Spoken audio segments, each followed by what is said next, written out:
Welcome, welcome, welcome to the 19th Annual Douglas West Endowed Lecture in Palliative Care.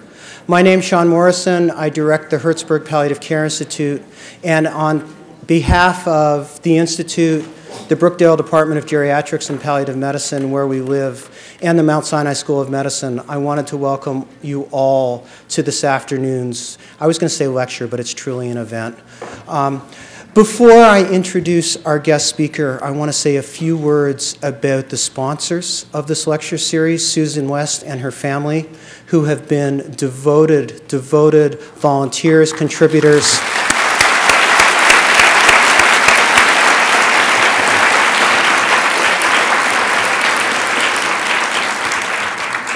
and supporters of our program since we began 20 years ago. And if you realize that this is the 19th annual lecture, it means that Susie and her family have been with us forever.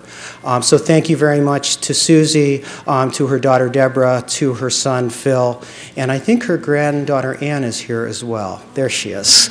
So thank you to the West family.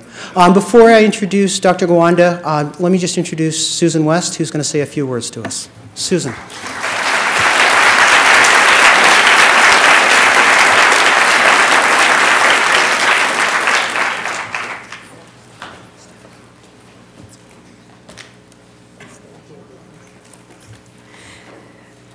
I'm just overwhelmed.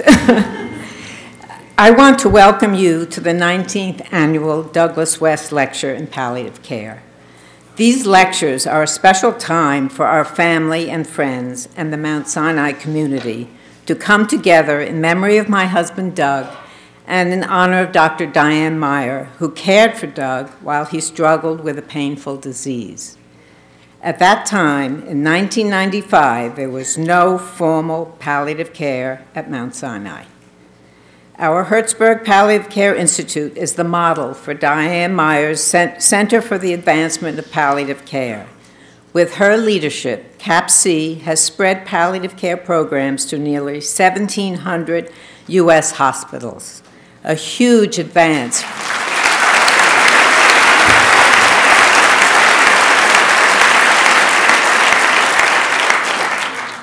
A huge advance from 1995, although she practiced palliative care with my family and Doug. Two recent awards highlight Hertzberg's Institute's clinicians. Dr. Sean Morrison, who is director of the Hertzberg Institute and the National Palliative Care Research Center, received the Jacobi Medallion, Mount Sinai's most important award.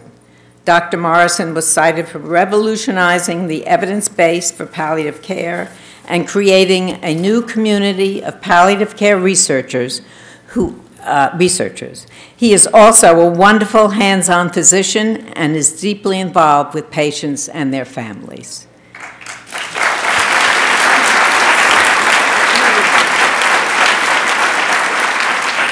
And Hertzberg's Maureen Leahy, who is the clinical nurse manager in our Wiener Family Palliative Care Unit, was awarded Mount Sinai's Nurse Leadership Award for her clinical expertise, mentoring of nursing staff, and her compassion.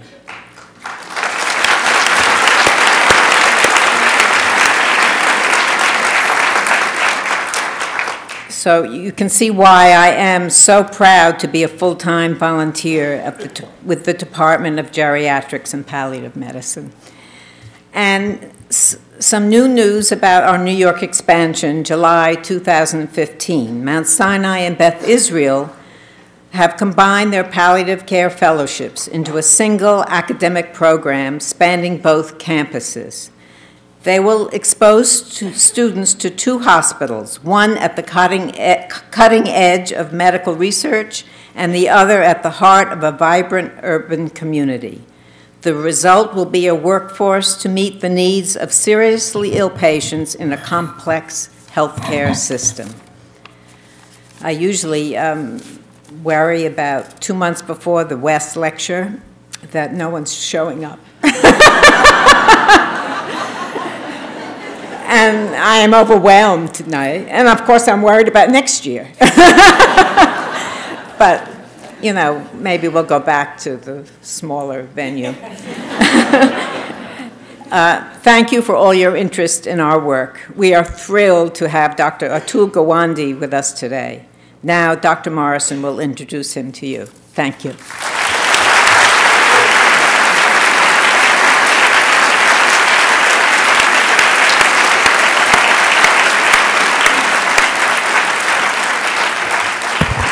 So I am absolutely thrilled and delighted to introduce our 2015 Douglas West Endowed Lecturer, Dr. Atul Gawande. And judging from the size of the audience here and the size of this room, I suspect that Dr. Gawande really needs no public introduction. And given the fact that we truly operate on Mount Sinai Daylight Time, which means we start about 5 minutes after Eastern Daylight Time, I suspect that all of you have gotten to read his scientific biography in the program. So rather than repeat what is in front of you, I hope you will indulge me in a little bit of personal fan worship for 2 minutes. At a fundamental level, I think all of us who go into healthcare to make a difference. There are few in healthcare today who I can think of who have made as much of a difference in the lives of patients and families in this country than Atul Gawande at so many different levels. For example, when I was walking Dr. Gawande over here, I said, "You must be really exhausted." And he said, "No, I've been operating a lot." Somebody who can write the way he writes, talk at front of national audience, and he's too busy taking care of patients to be doing that. That is a remarkable achievement and statement about the type of physician he is. Dr. Gawande's work has changed our thinking about how to prevent medical errors. He's shown us how high-quality healthcare can be both safe, effective, and affordable. And in his new book, Being Mortal, which I urge everyone to buy if you don't have already, it's for sale downstairs or on Amazon or whatever other retail outlet you would like. In his new book, he addresses one of the most vexing questions that has plagued all of us in palliative care for the past 20 years. How can a country as rich in resources as the United States, with some of the most technically advanced health care, fail so abysmally in its care of the seriously ill? The data for many of us, and I think you heard from Diane, or heard from Susie, Diane and I got into this field 20 years ago, and the data have been numbingly familiar. The last years of life for most Americans are characterized by untreated physical and distressing symptoms, tremendous unmet family and caregiver needs, and multiple needless burdensome transitions across healthcare settings, all too often, after years and years, leading to a death in the place where nobody wants to die, and often, too often, in the intensive care unit. What Dr. Gawande has done, and quite honestly, nobody else has really been able to do, is capture in his book not only this problem, make it very, very personal so that it is a problem for all of us, but most importantly, offers clear, generalizable, often deeply personal and pragmatic examples of possible solutions. He shows us the path forward, and personally, thank you for that, Atul. In one of his earlier books, he wrote, and I love this quote, "Better is possible. It does not take genius, it takes diligence. It takes moral clarity, it takes ingenuity, and above all, it takes a willingness to try." I agree, but it's really nice to have a genius in our mix. Dr. Atul Gawande, thank you.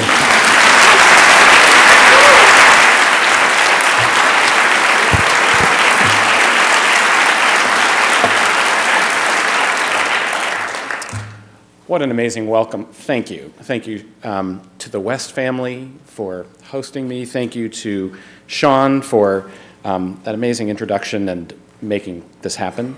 Thank you to Diane Meyer for your longtime leadership, partnership with one of my mentors, Susan Block, up in Boston. And I'm embarrassed to be here because I am not here as an expert able to tell you very much, except for my learning curve, and that's what I got to describe in the course of writing the book. I opened the book by saying I learned about a lot of things in medical school, but mortality was not one of them. We embarked on our medical training, and I went into to my medical education wanting to know how to fix people, take their problems, make them better. I went into surgery. I mean, you know, it wasn't fast enough with medicines, for God's sake. I wanted an operation where in 3 hours I could make you better. And I think that was what we were mostly concerned with when we had our professors as well. They and we were going through the process of understanding how does the human body fail, what were the diseases and organs and things that happened to them, and then what do we know about how to address them, and if we didn't know how to address them, well, how could we get into the lab and also figure out those solutions? What we weren't there for was really thinking about how we cope with the parts we couldn't fix, how we tend to people as they face their mortality. And I came through the training and then came through my surgical education, entered into my practice, gradually feeling more and more competent when you came to me with a problem that I could fix. But never feeling very competent when you came to me with a problem I could not fix. Whether that was a chronic pain that wasn't going away, whether it were problems really of aging and debility and frailty that I wasn't sure I was doing much to make any better, or it was problems of terminal illness. And that sense of incompetence, I think, was what ultimately motivated me to want to write about it. A lot of my writing and thinking is about problems that confuse me, and writing is my way of trying to think through it out loud. I think through stories. And one of the stories I tell in the book, I think, brought home, for me, the kind of feeling of incompetence, and then the sense of discovery that there were other ways of thinking about it. And that was one that we excerpted in the New York Times, which was the story of my daughter's piano teacher, Peg Batchelder. My 13-year-old daughter was in piano lessons. Her husband called me out of the blue one day, and he said that Peg was in the hospital. And I knew that she had had, a few years back, a cancer diagnosed, a pelvic rhabdomyosarcoma.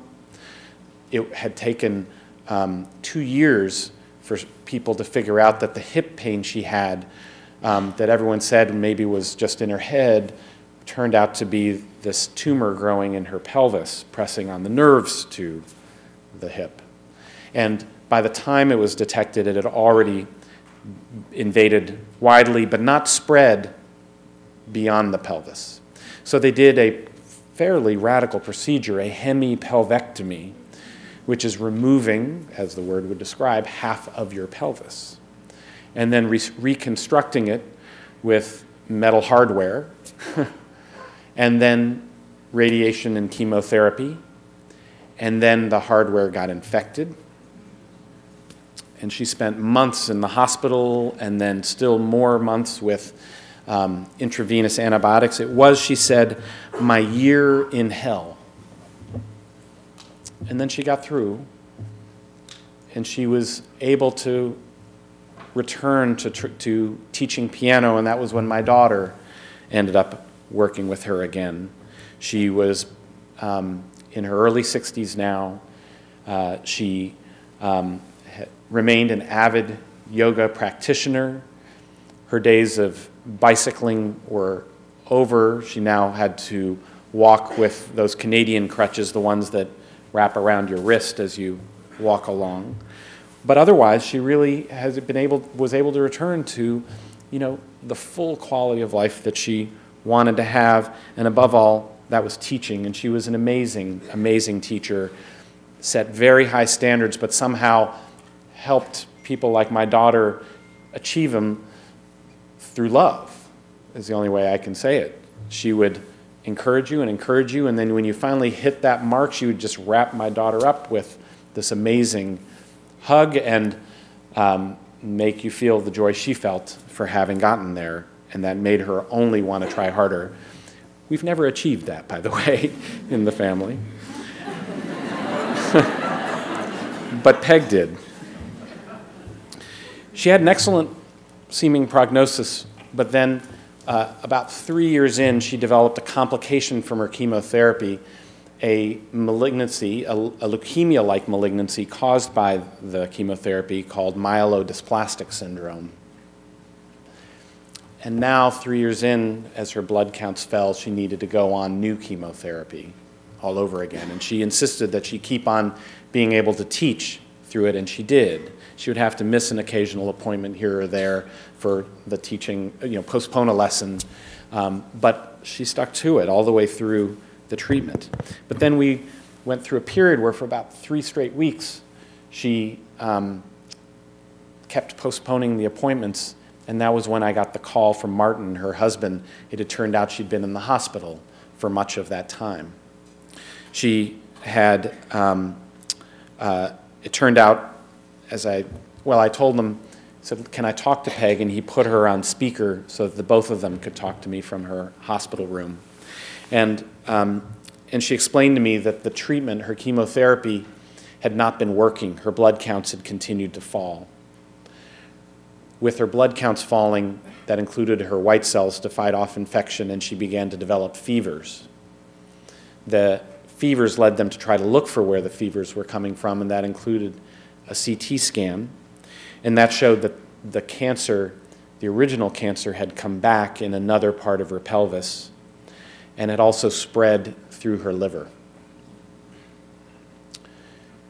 Then, with time, the recurrent tumors began causing severe pain. It became difficult suddenly for her to walk. She became more and more bedbound, and then she became incontinent, and that was when she went into the hospital. And now she'd been there for a couple weeks, and and she hadn't been doing well, and she said, "What should I do?" And I said, "What do the doctors say you should do?" And they said, well, they're giving her transfusions to try to maintain her blood counts. They were giving her pain medications, and they were giving her steroids for the tumor fevers. They said there were no conventional chemotherapy options available. One group said that, we can keep you comfortable, and had her see the palliative care doctors. And another part of the group said, well, maybe there's an option of an experimental therapy. Maybe we could do, for example, a bone marrow transplant and do high-dose chemotherapy, although even that seemed controversial. They were not entirely enthusiastic about even offering it. And so this struck me as the moment that we debate as a country. What do we want for her? What would it be to do for this to go well now? And on a very personal level, what was I supposed to do for her? What was I supposed to say? That's the core nub, in many ways, that I was trying to struggle through in the course of writing the book. She had a condition that was incurable by any known means. She was going to die without them. So should she try something? Should she try anything? If, at least something that she might have a chance, no matter what? Or should she, as she put it, give up? Just be comfortable. And what I knew was neither seemed like the right option. They just seemed like the wrong options. But what would be the right options? What would be the way of thinking about it? My investigations led me in many different paths. I talked to lots of people, and a good answer ended up tied to a seemingly unrelated study, but for me, personally, it was a set of studies that mattered a lot and changed a lot of the way that I was thinking. And it was a study, series of studies by a Stanford professor of psychology. Her name is Laura Carstensen. And she had launched, it's been a study that's been going for now more than 20 years, really a landmark series of studies following a group of people that she enrolled in her study at the age of, well, their ages were anywhere from 18 to 94 years when they started in this study. It was a couple hundred people, and she followed them across the course of their life. And they carried beepers on them. This was the days of beepers.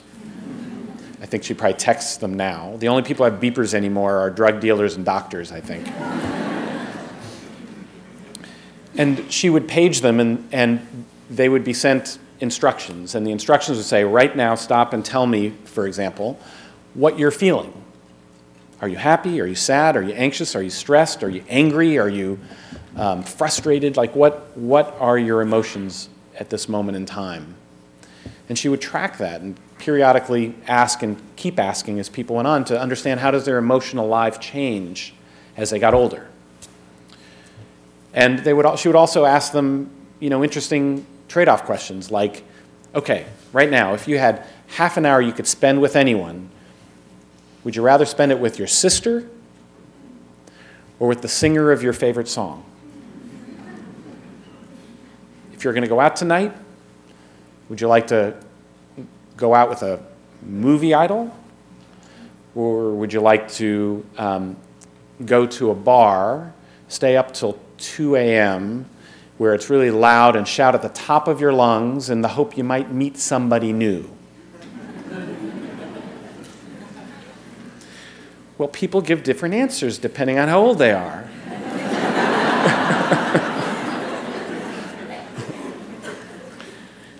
So as we age, it turns out that she showed, and a bunch of other people have confirmed, that our desires change. As we get older, we go from, at a younger age, focusing on getting and achieving and receiving recognition for the work and your accomplishments. And we want larger social networks. We want to be connected to more people. We want to be in that bar at 2 a.m. And as we get older, we narrow our networks. We want smaller groups of people, but we want deeper, more intimate, more close relationships with them. We want to make a difference for them. In particular, we need the recognition and the money and the status a little less. And our emotions change as well. Not only do desires change from getting and achieving to simply wanting to be in the world and have real intimacy with people. Our emotions change as well. We, for example, become capable of emotions that we haven't had before, like poignancy, the ability to experience a positive and negative emotion at the same time, that bittersweet feeling, which in fact, at a younger age, we're often not even familiar with at all. And the interesting thing is that as she followed people along, they declined in their health, they declined in their abilities, they often became frail and more disabled, and they became happier. Anxiety levels are lower. Levels of depression go down. People feel calmer about their life at 75 than at 35. Not everybody, but on average. And I think this, for me, was really interesting. One question was, why does it take so long? I mean, this is what we call wisdom, right? Every college graduation, they're all like, remember your family, and so the one theory is, look, it just takes time and it takes experience. You have to learn it. It's a learned skill to recognize these things. It's a phase you have to go through. Or another view is it's a structural change in your brain. People do PET MRIs and functional PET scans and MRI scans looking at your brain function. They see people's brains change, and they said maybe it's a developmental phase that you have to go through. But Laura Carstensen showed it was wrong. And it was by almost happenstance. She started her studies, and it was still the early days of treatment for HIV. She was doing these studies in Northern California, and it turned out there was a group of people in her study who developed HIV at a young age and died. And as she followed them along, what she noticed was that they ended up having the same signature in their terminal illness as the older population ended up having. They wanted to be with a closer-knit group of people. They'd rather see their sister than hang out at a bar in the middle of the night. They wanted to just be in the world. They weren't worrying about the next status symbol. And then an interesting thing happened was that 9/11 happened in the middle of the study. And suddenly everybody moved to the older signature. And what they realized is that when your life is fragile and uncertain, your perspective changes and you change in really fundamental ways that few of us predict, that few of us anticipate. But around 9/11 and the uncertainty and fragility of that time, people suddenly wanted to be with family, and they wanted to be with their close community, and they wanted to know that everybody was okay, and they wanted to be connected to other people. And they felt tremendous purpose from that. We kind of yearn for those moments. They have real clarity and real meaning for us. And then 3 months after 9/11, we're back to doing everything, I do not want to hang out with my sister. There were a couple lessons that came to me out of this. Number one is that well-being is possible under very severe constraints in life. A terminal illness, the threat to the entire country.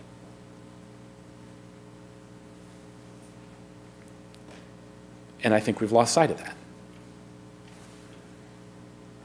I think also that we've recognized there's a dramatic change that has occurred in the last century as healthcare and public health has created its advancements. We have added 30 years to the length of life since 1900 in the year 2000.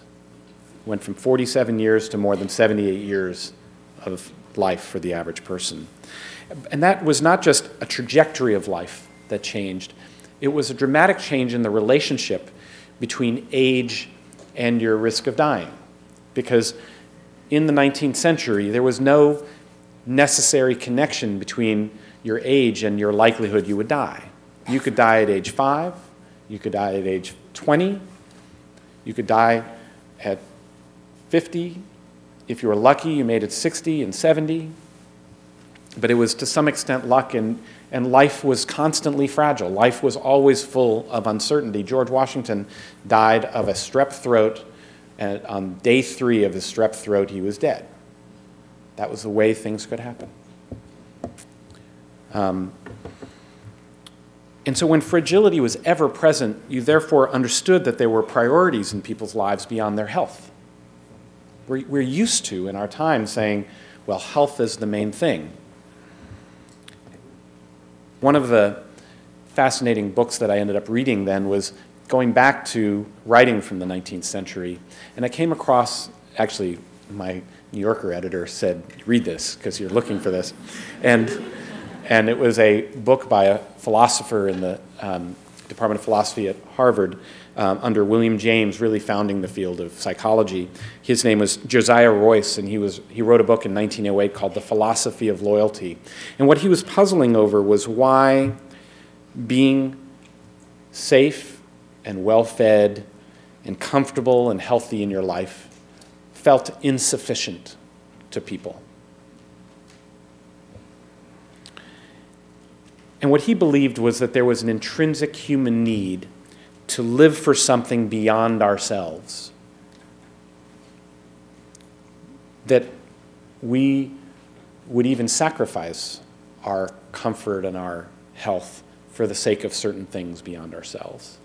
And what it is that we would sacrifice our life for, he called our loyalty. And he believed everybody has loyalties. Your loyalty might be to your family, your children, to your country, to an ideal like justice, or to beauty, or to God. But his key point was that it was in stark contrast to an individualist view that self-interest is really what comes first for all of us. You know, an economist would say, scratch beneath the surface, you pay people enough and they'll just do what you pay them to do. We are self-interested creatures. But he set about in the book kind of dismantling that argument, mostly through thought experiments. One puzzle he posed, for example, my favorite one, was why do we care about what happens to the world after we die? If we're truly self-interested, we wouldn't care. Suppose, for example, he said as a thought experiment, suppose you were told that an hour after you die, the world would explode with everybody you knew in it. Would that matter to you? The answer to most people is absolutely. They would feel like their life was meaningless if that happened.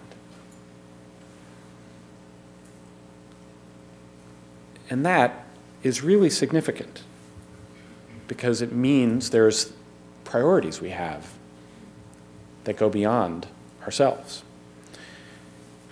Today we live mostly as if we're immortal. We can go through our entire lives without having to think about the fragility of our life until, you know, even at age 65, you have on average 20 years ahead of you, on average, to live, if not longer. And Laura Carstensen showed that, you know, 20 years might as well be infinity as far as we're concerned. That's not relevant in our time for thinking. And so what we've come to at the beginning of the 21st century is that we see a good life as equal to being independent and healthy in your life. And in medicine, we think our job is keep you healthy. We don't think our job is to flog you all the way to the end of your life and put you on machines and do all this stuff to you. None of us went into this for that. But we would absolutely not quibble with the idea that we're here because our first priority is to help people stay healthy, to serve their health. And that doesn't fit, however, with what you do when people can't be healthy, when they're aging and frail or terminally ill and facing increasing debilitation. Our medical focus is on, if not survival, then at least controlling disease as much as we can. And the result is that when it's not possible, we feel lost. I felt lost. We had lost sight of the idea that well-being to people is bigger than their health and their safety and their survival. And therefore, we produce suffering. Substantial suffering, to an extent I really did not understand. In the course of my book, I ended up interviewing more than 200 patients and family members about their experiences with the frailties you can have with aging, the debilities, and with terminal or serious illness. And I ended up writing 2/3 of the book about old age homes. I never thought when I launched into it that that would be the case. But the moment when you start coming to terms with your own fragility isn't necessarily, you know, in the last few weeks when you might be dying in the final stage, but when you start finding certain abilities and qualities of your life are being lost along the way. And you suddenly need help with things where you used to just completely take care of it yourself. And you start seeing them go into places that assume their priority is their health and their safety. And then I would meet people who were miserable because they were living in a place or working with people who wouldn't let them have a drink at night, or would put them on a pureed diet because that was what was safe. I'd met, you know, an 85-year-old with Alzheimer's disease who was hoarding cookies and hiding them because they were against medical orders. and getting written up for it. And they were living in a place where you can get written up. And no one asking, what is well-being? What has well-being been to you? And if your ties to people turn out to matter the most, what are we doing to maintain the ties to the people in your neighborhood or your community or the people you care about? And that we don't even ask about, let alone invest in and think about. Saw it in my grandmother-in-law, my wife's grandmother, as she went into assisted living and then nursing, full-time nursing care after breaking a hip, and finding that no one asked her whether she wanted to live with the non-sleeping, semi-psychotic roommate she was put with, but absolutely insisting she take these different medications she had to take at the right time and the right place. Never asking whether she really wanted to see the milquetoast chaplain on the first floor that did the non-denominational stuff, and instead asking how does she stay connected to the church that was the center of her life for 30 years. And then they'd say, why does she seem so lonely and depressed and unhappy? What's her problem? That is suffering. And I think we can see it in our hospitals. You could see it with Peg Batchelder lying in bed 2 weeks with a cancer that had metastasized and caused debilitating consequences. And I think where we reached was a point where we had no imagination that life worth living was possible.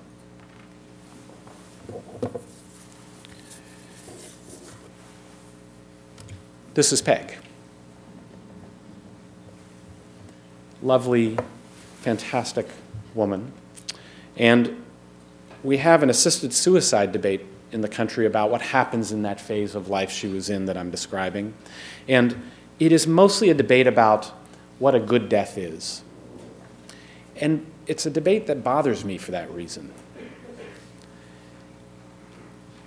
On the one hand, I would say that there are people who have such unbearable suffering that they deserve an option for hastening their death.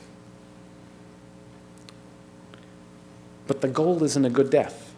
The goal is how to have as good a life as possible all the way to the very end. How to have as good a life as possible in that last phase of our life. It's not about those last few weeks or even the last couple months. It can be the final years where you're walking through many of these experiences. And I only learned that from the other people I got to interview along the way.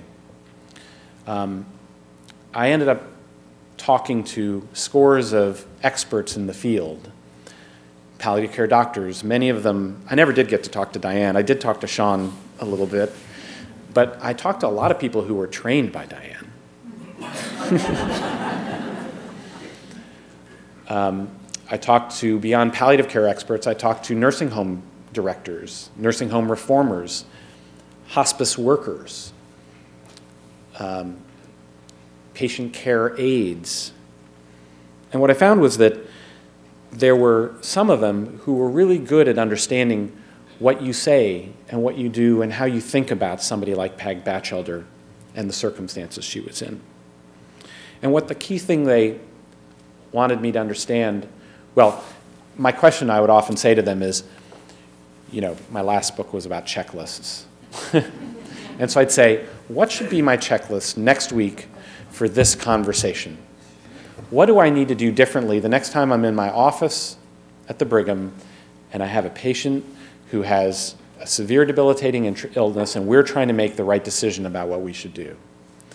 And they said the first thing on the list is you should stop talking so much. If you're having this serious conversation about what matters, then you should be talking about half the time. And so I paid attention in clinic, and I found to my horror that I was talking 90% of the time. One palliative care doctor said, your problem, Atul, is that you're an explainaholic, which is what I'm doing here. I thought of the problem as, how do I lay out all the facts in such a way that you get it? And then you tell me the answer about what you want to do once you got it. And what they explained is that it's about coming to terms, their coming to terms, and also my coming to terms with anxiety about what could be happening and the uncertainty and the difficulties of what they were facing with their illness.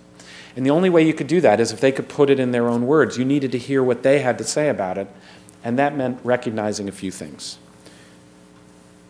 Number one, people have priorities besides living longer. Their loyalties.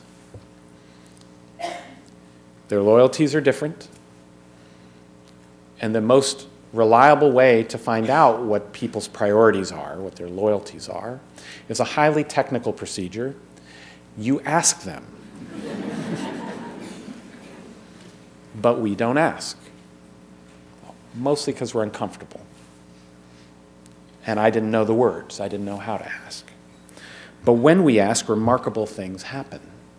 And that's what I feel like the studies coming out of palliative care and hospice care and a variety of other areas are indicating. The most robust and carefully done one at the Mass General amplifies results have been shown elsewhere, randomized stage 4 lung cancer patients to either usual oncology care or either usual oncology care plus see a palliative care specialist from the beginning of the diagnosis. These were stage 4, so they lived on average 11 months, and everybody ultimately died at some point. Now, the group who saw the palliative care specialists had striking differences. They ended up being more likely to stop and not take a third or fourth round of chemotherapy. They had 1/3 fewer days in the hospital. They were less likely to die in intensive care at the end of life. They had more time in hospice, and they had less suffering as they came to the end. And they did not live shorter. The kicker was they lived 25% longer than the other group. And that makes some sense when you start thinking about it. What is the week in your life you are most likely to have surgery?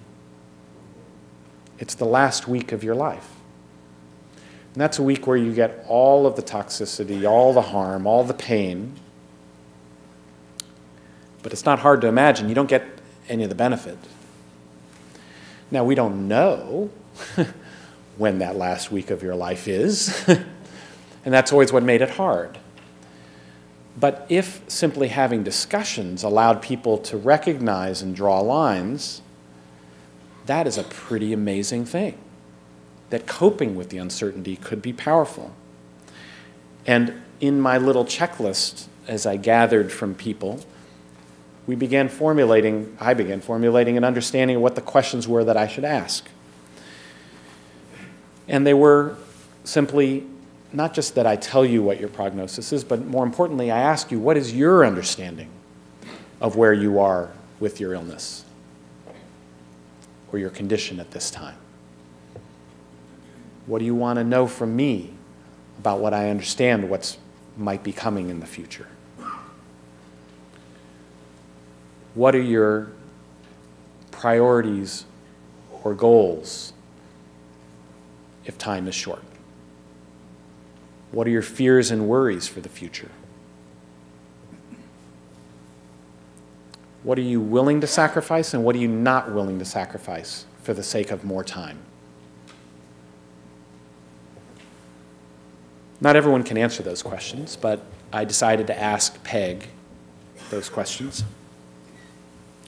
I said, so what's your so she's in bed, she's on the phone. It's not the way you're supposed to do it.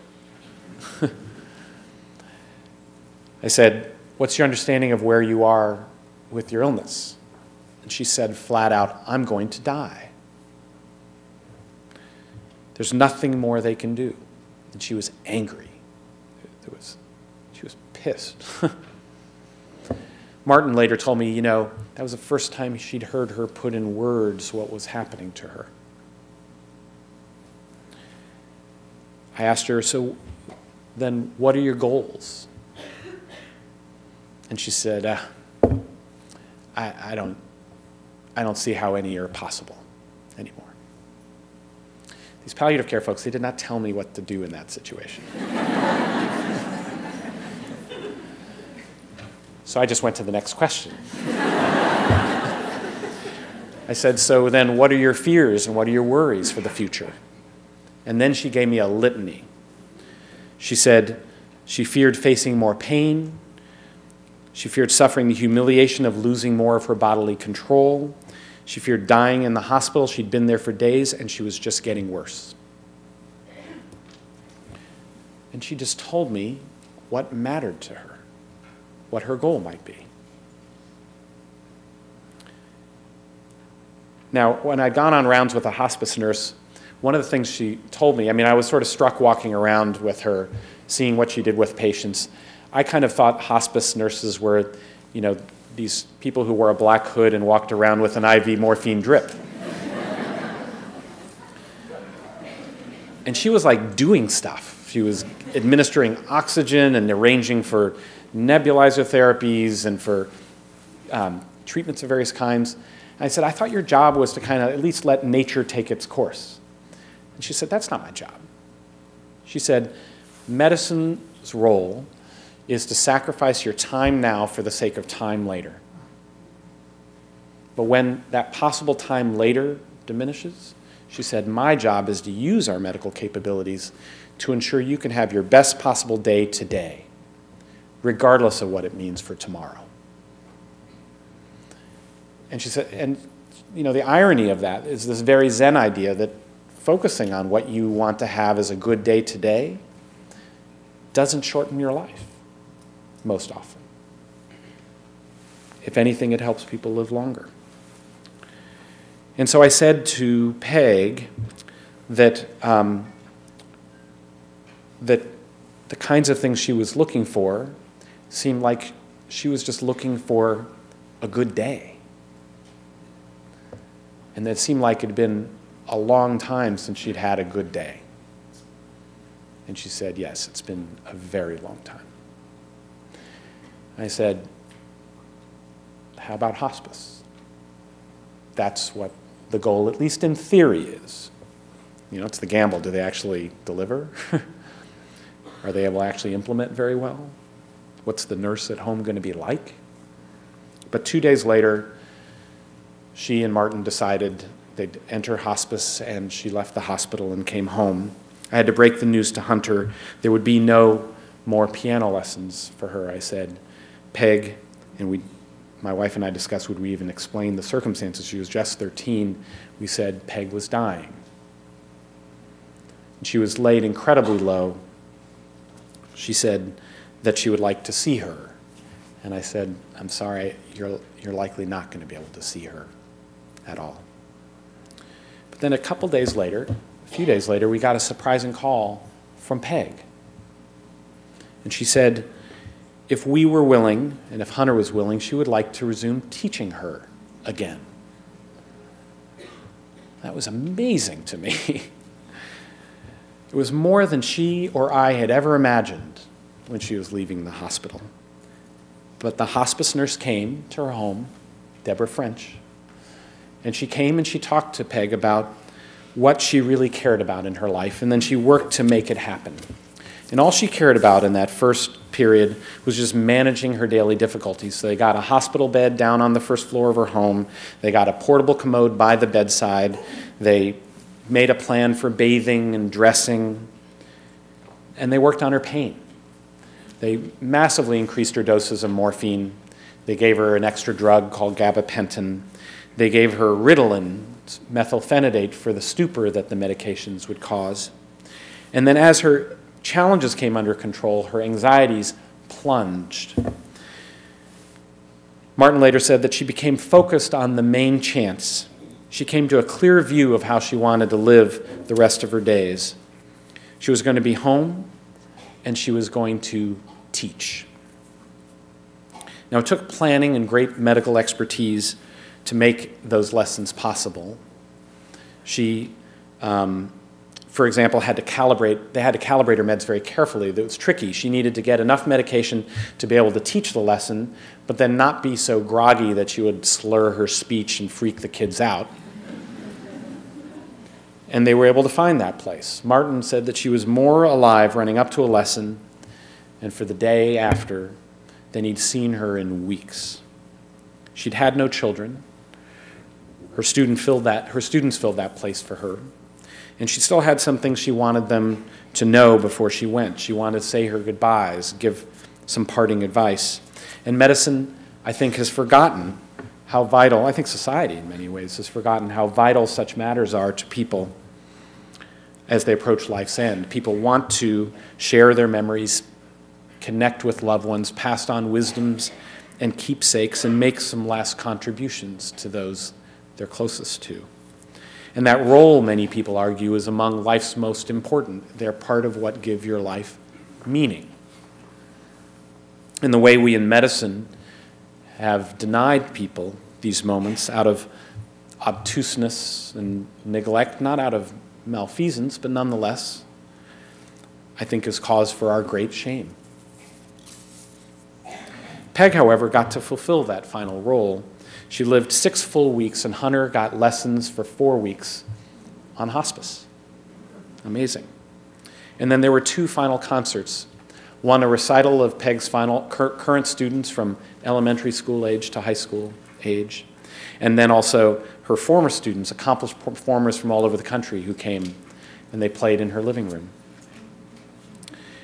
They played Brahms and Dvorak and Chopin and Beethoven to their adored teacher. And then a week later, she fell into delirium, and then she died peacefully in her bed. My final remembrance of her is from near the end of the first recital, the children's recital, which was about 4 weeks before she died. And afterwards, well, this is her at that recital. Afterwards, she took each child off to the side for a one-on-one moment. She wanted to give them a gift and a few words, and I got to hear what she said to Hunter, my daughter. She gave her a book of music that she said she wanted her to practice and to play. And then she put her arm around her shoulder and gave her one more gift. "You're special," she whispered to her. And it was something she never wanted the kids to forget. We've had a 50-year experiment in medicalizing mortality. 1950, the average person died in their home. Most of us died in our homes. Because going to the hospital, we really didn't have much to offer. Didn't make any sense. We discovered a lot in the last half century to help people. So by 1990, 83% of us died in institutions, mostly the hospital, and then the nursing home. The trouble is that in those settings, what we've done in medicalizing mortality is treating it as just another problem to treat mortality, making it all about your disease and what we can direct in the care towards it, not about well-being. And I think that experiment has failed. I think that's why all of you are here. That's why I'm sort of completely flabbergasted by the reaction to the book. We put it out before Christmas. My editor, Sarah, is right here. And she remembers helping me argue with the marketers about, people aren't going to pick up a book about death and give it to their dads for Christmas.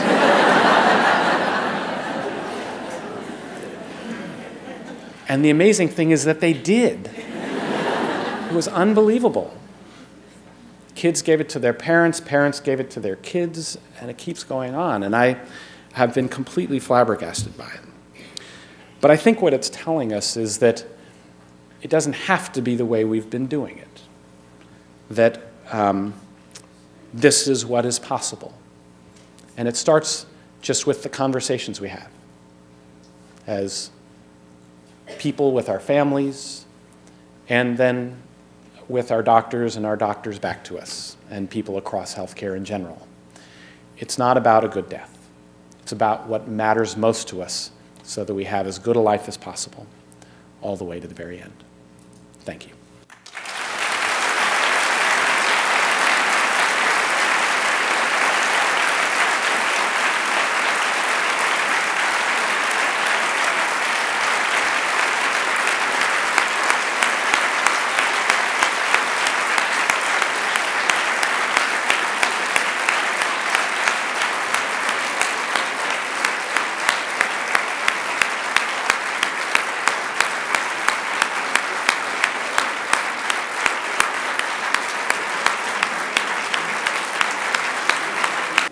I just want to thank Dr. Gawande for giving one of the best talks this institution and clearly this auditorium has ever had.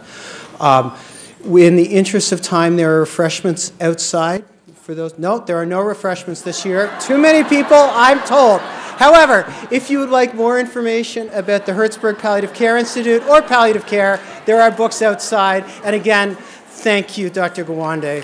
Thank you very much.